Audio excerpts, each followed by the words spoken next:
I was so very young. And I couldn't even tell you how old he was. He was at least twice my age. Like a thief in the night. He took my virginity before I even knew what the word meant. Yep. From a young age, I've been attracting straight men. And when I say straight, it's because these men are definitely attracted to women. They love women. And they don't socialize in gay society.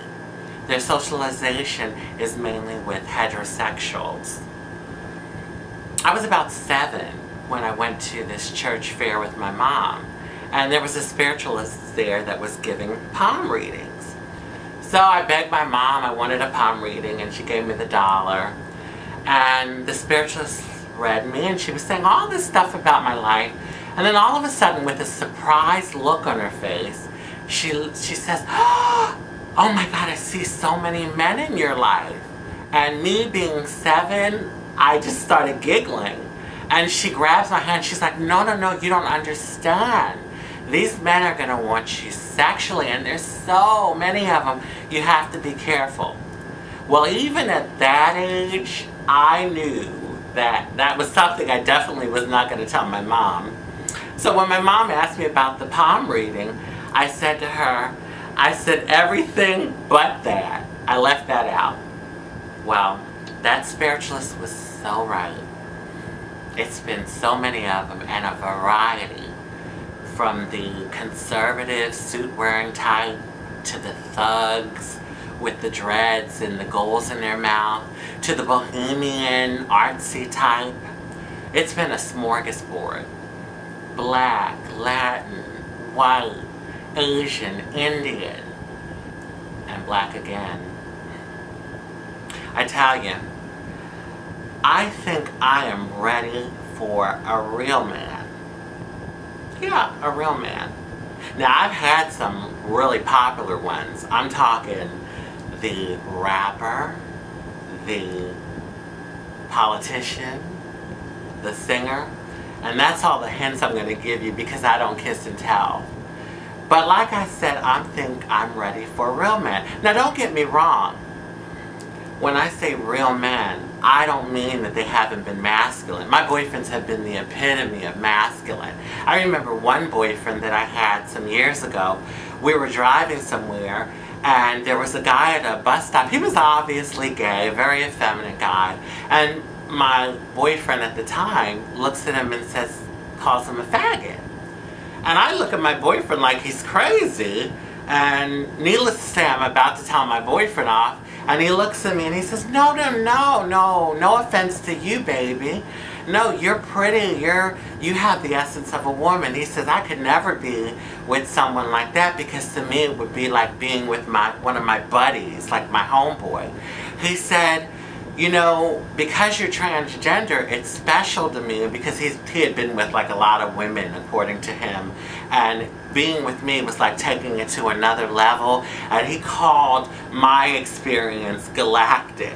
But then he said that if I didn't have the essence of a woman, he could never be with someone like me because he needed that to turn him on sexually.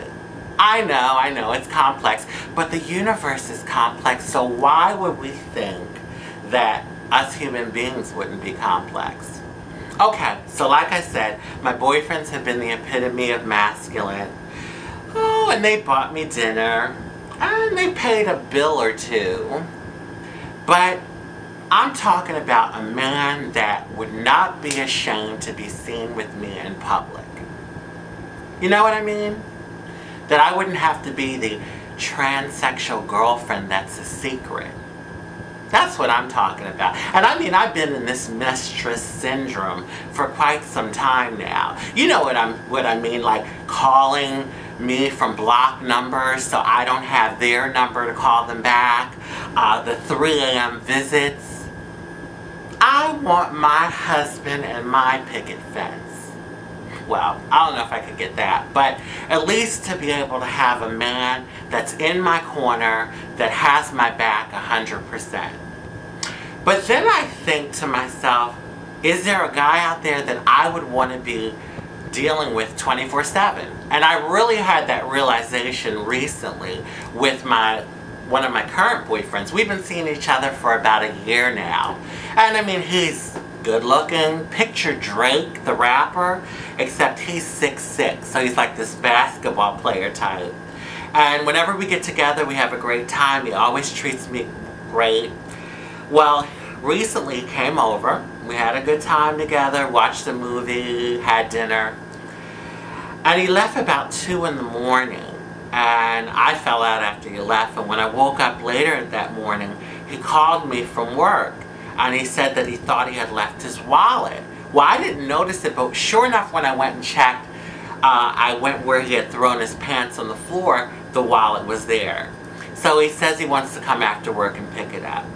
Well, I tell you, I had never seen him like this. He came to pick up his wallet, but he was in the funkiest of moods. I mean, the energy was like totally off. You could tell he was in a bad mood. I handed him the wallet and I looked at him and said, "What's wrong?" And he's like, "I just, I had a bad day and I don't feel like being bothered. I just want to go home." And I just said to him, I said, "Well, I hope you feel better." He took the wallet and he asked me to give him a hug, so I gave him a hug. And then he says, "Well, I'll call you later in the week," and he just turns around and walks away. So as I closed my door, I start thinking, oh my God, what if we lived together? What if we were husband and wife?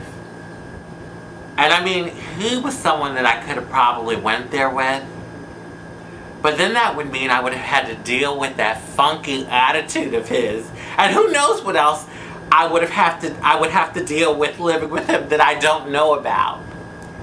Then I went into deeper thought, and I started focusing on the positive aspects of being the secret transsexual girlfriend. Like, 95% of the time when I've gotten together with my boyfriends, they are fully engaged in me. They're fully engaged, meaning that they're in the mood to be there in that moment with me, and I'm getting 100% of them. Vice versa, I'm in the mood because obviously if I wasn't, I wouldn't have them come over. I wouldn't have company. And you know that new relationship energy? Like when you first meet someone and you're first dating, you look at the person, you just start smiling, you get the butterflies in your stomach, and it's like you're on a relationship high. And usually it kind of fizzles out after a couple months. And a lot of people are addicted to that energy, as a matter of fact. Well, I usually get that over and over and over and over and over and over and over again. Because I'm the secret, the forbidden fruit.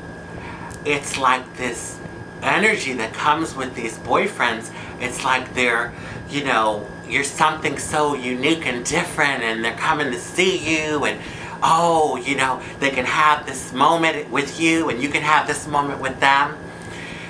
So, throughout my life, I've always been the kind of person to make lemonade out of lemons.